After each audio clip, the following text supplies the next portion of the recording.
Let's go over the common reasons why a crown may not work and how we can make a new crown work for you. Let's take a look at a tooth where the gum is gone, and you'll see the tooth and the bone. And between the bone and the tooth, there are those red fibers. Those are the periodontal ligaments that hold the tooth in place. Surrounding all of that is the gum tissue. And there is the enamel of the tooth. So you see the dentin underneath and the enamel of the tooth, and that forms the tooth. When we prepare a tooth for a crown, we grind the tooth down with a 7-degree taper, and then we'll put a crown in place.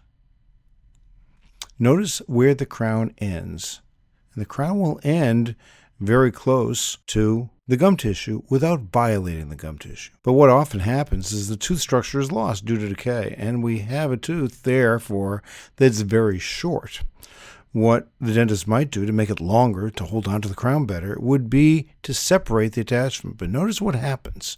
The gum tissue becomes inflamed as a result of the crown entering the area where the gum tissue is supposed to be attached to the tooth. Cause redness, and sometimes the crown will just fall off. So we can't violate this attachment. What do we do to prevent that? And what we'll do is to pull the gum tissue back.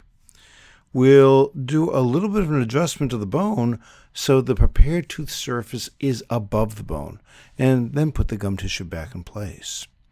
We allow that area to heal, and then we prepare the tooth once again. But notice where the preparation ends, short of the gum line.